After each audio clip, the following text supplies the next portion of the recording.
My special guest today is one of the most famous politicians in India. Born in London, Shashi Tharoor MP is a globally recognised speaker, an authority on the economics and politics of India, as well as on the freedom of press, human rights and international affairs. He's currently serving as an MP from Kerala, a role he's held since 2009. Previously, he was a Minister of State in the Government of India for External Affairs and Human Resource Development. Prior to his parliamentary career, he was India's face abroad and a major player in the international scene through his work at the United Nations, where he rose to the rank of Under-Secretary General. He was the runner-up for the coveted Secretary General's post. A multiple award winner, he is an acclaimed writer and has authored 22 best-selling works of fiction and non-fiction since 1981, all of them centred on India. He is also the author of hundreds of columns and articles in international newspapers. He was the first Indian politician to embrace social media and has multi-million Twitter followers.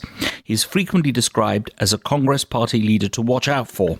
He joins me this morning from New Delhi in India. Good morning, or I should say to you, good evening, Shashi Tharoor. Good morning to you, Keith. Yes, how are you? I'm fine. Now, Shashi Tharoor, anything in your early life that pointed to a career in the diplomatic service or in politics? Your dad worked for The Statesman and your paternal uncle established the Reader's Digest in India. So why didn't you pursue then a journalistic career? Well, I actually rather thought I would, Keith. In fact, though both my father and my uncle were on the managerial side of their publications and they were not journalists, I had sort of newspaper ink flowing in my veins from my childhood, and I began writing precociously young, partially because of childhood asthma, which confined me to bed rather than allowing me to enjoy the playground. So writing was my early vocation, and I started appearing in print from before my 11th birthday. And I actually published a lot of articles, short stories, campus journalism, all sorts of things in some of India's leading English language newspapers and magazines. So I really thought I would become a journalist. But somehow, partly I think an academic talent for taking examinations well equipped me for positions that required good marks. And so a diplomatic service or the government seemed to be an obvious calling. And in the end, I ended up at the United Nations largely on the basis of my academic performance rather than my writing skills. As far as the UN is concerned, you're obviously still a fan of the UN. Does the UN fail to stop so many conflicts in the world? It was set up as the organisation to bring peace, but there's still a lot of wars going on. Why is that happening? Yes, but the UN is not a supra-national body. It is only as strong as its member states will allow it to be. It's really like a club of member states. And these sovereign member states jealously guard their own sovereignty, and they will give the UN as much authority as they deem appropriate for each particular crisis. So when the member states all agree on a course of action, the UN can be very effective in implementing it. But when there are disagreements, I mean, the UN in many ways is a mirror of the world. It reflects our disagreements as well as our areas of agreement. It reflects our inequalities as well, so that the more powerful countries are able to either facilitate or thwart effective action. So I'm afraid, blaming the UN is rather like, blaming the Lord's pitch for a one-sided match or something rather than blaming the teams. The teams, in this case the member states, are the ones who are actually the ones playing, and the UN is providing them the pitch. The UN is also this peculiar metaphor of being both a stage and an actor. It's a stage in which the member states declaim their parts, and it's an actor only once the member states have delivered their lines and they've entrusted the UN, in other words, the Secretary General or the agencies, to go out and implement what they've decided. So if one can think of it in both those terms, then you can appreciate why, when the UN doesn't succeed, you usually have to look at the member states that constitute it. Now, your book, Why I'm a Hindu, prompted a lot of interest. What made you write that book, and were you surprised at the reaction? Yes, I mean, I was prompted to write it, frankly, by the discourse around Hinduism provoked by the ruling party in India, whose ideology of Hindutva or Hinduness, to me, as a believing Hindu, struck me as a distortion of everything I'd been taught about my faith and the values and the attitudes that infuse the Hindu faith, which is in many ways a way of being, but it's also a philosophy, it's also a way of worship, it's also a way of living and of coming to terms with life. And Hinduism, precisely because it is so large and capacious, because it's the only major religion that doesn't claim to be the only true religion, it's a religion that is deeply accepting of differences and of other ways of worship and belief. I find it extraordinary that such a religion should have lent itself to the bigotry, intolerance, and chauvinism of its current loudly self-proclaimed practitioners in the ruling party in India. And so I felt impelled, I felt a moral urgency to write as a Hindu, because if you argue with these people as a secularist, they dismiss you as someone who can't possibly relate to what they're talking about. But if you write from a fundamental underpinning of understanding of and respect for, even reverence for, the key tenets of the faith and its major teachers, then you have a totally different basis on which to attack them. And that's what I did in Why I'm a Hindu. This is Keith Vaz on Leica Radio 1458. I'm talking to the celebrated Indian author, diplomat and politician Shashi Tharoor. Join me after the break. Welcome back. This is Keith Vaz on Leica Radio 1458. I'm talking to the celebrated Indian author, diplomat and politician Shashi Tharoor MP. Shashi Tharoor, what is your opinion on the recent farm laws passed in India in 2020? Do you think that there was proper debate allowed by the government and proper scrutiny of what was being proposed? And are the farmers still up in arms about this? Well, they are. I mean, there's still a prolonged demonstration now, and it's 135th, 140th day going on with tens of thousands of farmers surrounding Delhi, and it really is a most difficult situation. The problem is not so much with the laws themselves, but the total absence of any consultation with farmers representatives, their unions, and the cavalier disregard for the objections rightly voiced by opposition parliamentarians when the bills were sought to be rushed through the parliament. So it's really the manner in which the bills were pushed through without any consultation, without any heed to the obvious complications and challenges they would produce, that I think we can all point the finger at. No one says agricultural reform isn't necessary, but the kind of reform that needs to be done requires consultation with those who are going to be most affected. Tell me something, it's puzzled people from outside India. I suppose there is puzzlement in other countries about what happens in the UK, but why does Congress keep losing general elections? Well, I mean, the fact is that the BJP has been winning quite a lot of them, the last two general elections. But there are, you see, in India, state elections as well. We have elections somewhere or the other in this vast country of ours every 6 months or so. And for that reason, there's always hope, there's always a counter-narrative. So the Congress party has been able to unseat the BJP government in Maharashtra, in Chhattisgarh, in Jharkhand, in Punjab. A BJP ally was in power. They've been defeated, and we are hoping that we be doing reasonably well in 5 state elections as results are due in early May.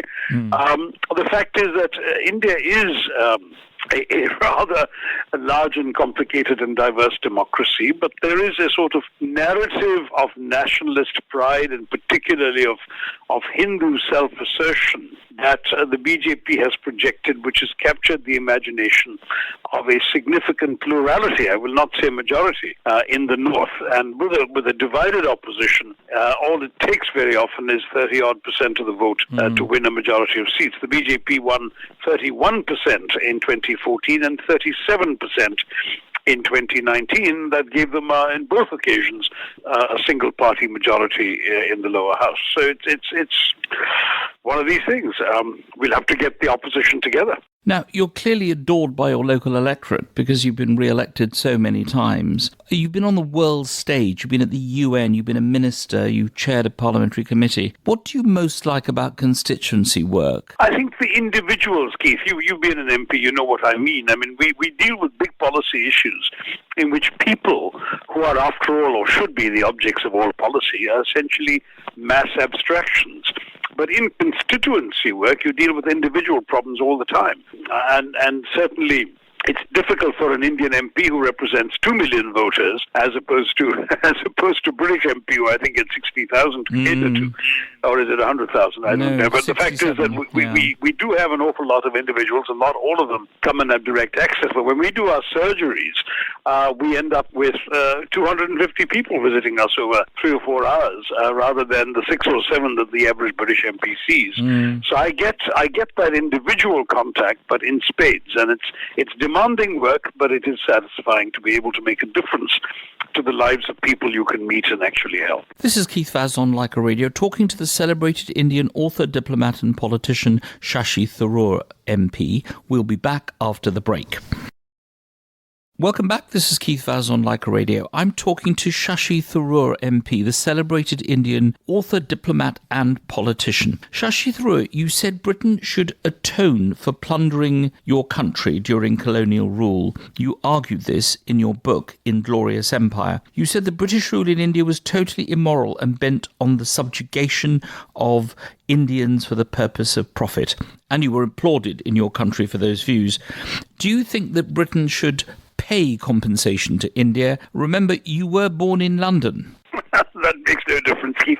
It's a position that I've held since my school days in India, but it's not for financial compensation. I think that I've argued before that any amount of money that could be paid that would be credible would not be payable, and any amount that would be payable would not be credible for the extraordinary amount of damage done, including not just the loot and rapine and the drain of resources, but how do you put a value on the 35 million Indian lives lost totally unnecessarily to British-directed famine? So the fact is that there is an awful lot one can point to that Britain did wrong, but I think a simple sorry would have gone a long way. I even suggested the right time, which was the centenary of the Jallianwala Bagh massacre on 13th of April 1919, which was a great occasion a century later to stand up and say, sorry, we got instead a somewhat grudging expression of regret, but not an apology from the Prime Minister and the House of Commons that day. And I think it's a pity, because we've seen some great-hearted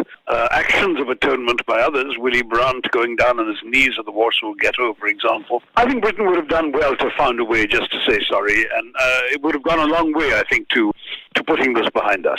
Now, the British Prime Minister Boris Johnson is coming to India at the end of April when lockdown is over. It's a shortened visit, but it will happen, we're told. Britain obviously needs friends in the world now it's come out of the EU. What kind of reception do you think he will receive? Well, I think he, like every British Prime Minister, will receive a warm reception. I don't have any doubt about that. He's been here before, at least as Foreign Secretary. I think he'll be welcome as Prime Minister.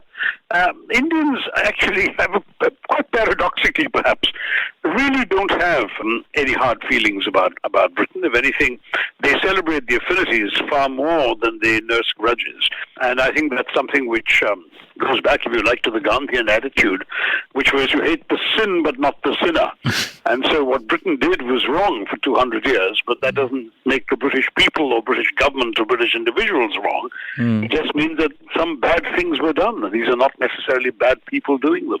So I don't think you need to worry about that. He'll get a warm reception, and India will be happy to be a friend, but if you start talking about things like a free trade agreement, expect some hard bargaining. Now, one of India's biggest asks in recent years has been for a permanent seat on the Security Council of the UN. Do you think this is still a credible campaign, and why do you think it hasn't happened so far? Well, it's no longer a terribly active campaign, Keith. I mean, the Indians tried, in partnership with the Germans, the Japanese, and the Brazilians, as the 4 countries that seemed most suitable for permanent membership. If by permanent membership you recognize a category of states whose involvement is indispensable to maintaining peace and security around the world and financing it as well and providing troops for it and all of that, then these are the 4 countries whose absence is the most glaring, because none of them had the stature in 1945 that they have today. And it is odd that the Security Council reflects the geopolitical realities of the end of the Second World War rather than of the second decade of the third decade now of the 21st century. But the fact is that amending the UN Charter requires a very, very high bar. You need a resolution to be passed by 2/3 of the member states of the UN General Assembly, and then you need it ratified by 2/3 of all states, including all 5 permanent members. And the problem with that is that, of course, you are seeking not only the approval of a large majority of the world, but also that of those countries whose powers you are seeking to dilute. that won't be easy. And so finding a formula that would fulfill both those criteria has simply not been easy. This is Keith Vaz on Leica Radio, talking to the celebrated Indian author, diplomat and politician Shashi Tharoor MP. When we come back for our last session, we're going to talk to him about COVID, and also we're going to talk to him about social media. Join us after the break.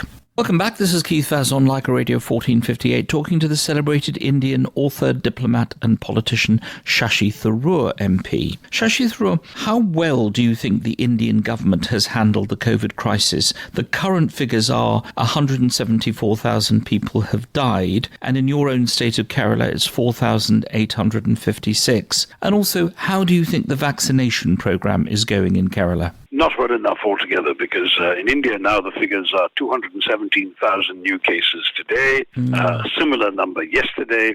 We're crossing 1.5 million every week of new cases, and that's worse than the peak of the first wave last year, despite a draconian lockdown last year and everything else. So clearly the crisis is out of control. India has not used its time well in terms of shoring up healthcare facilities.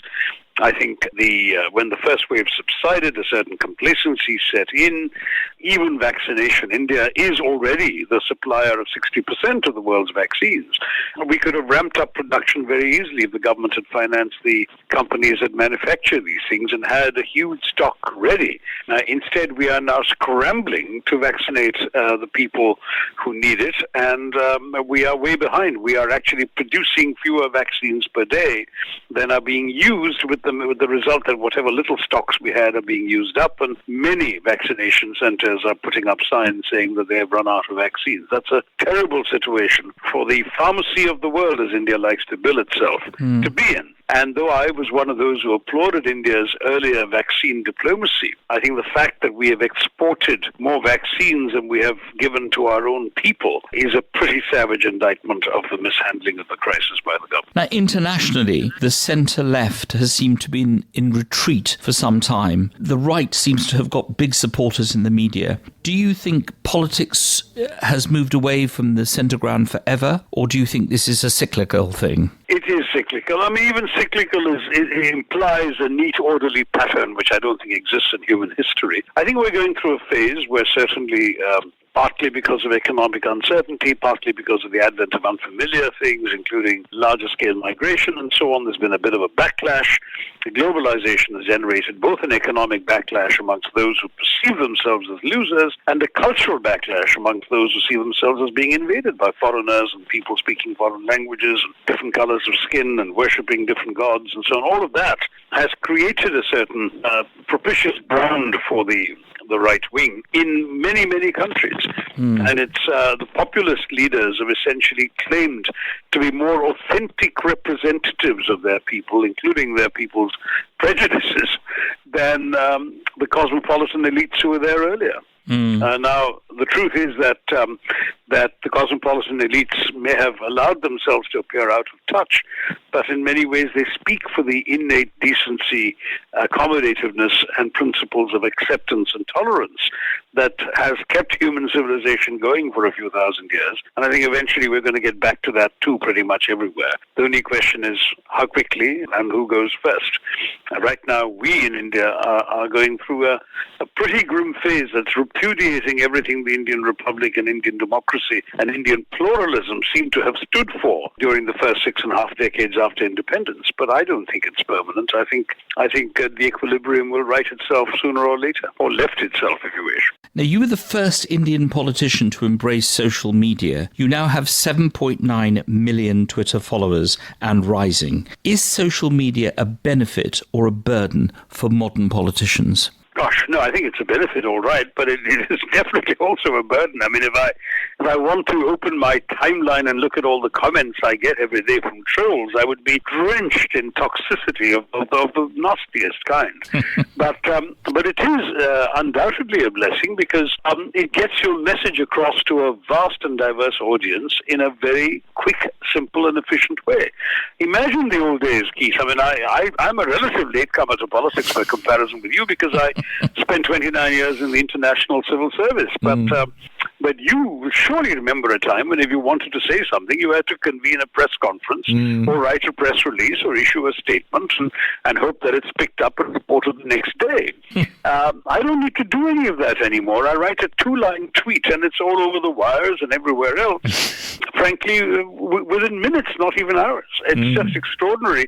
And at the same time, of course, if you are willing to overlook the trolls, there is no question that you're going to be able to interact with and relate to large numbers of ordinary people. So I'm actually pleased. I think it's been a force multiplier for politicians, something which has enabled politicians to reach out to ever larger numbers of people. Now, my final question. You've had so many different jobs, so many different careers, an MP, minister, chairman of a parliamentary committee, deputy secretary general of the UN, best-selling author. Of all those jobs, which one do you think allowed you to make the changes that you wanted to make?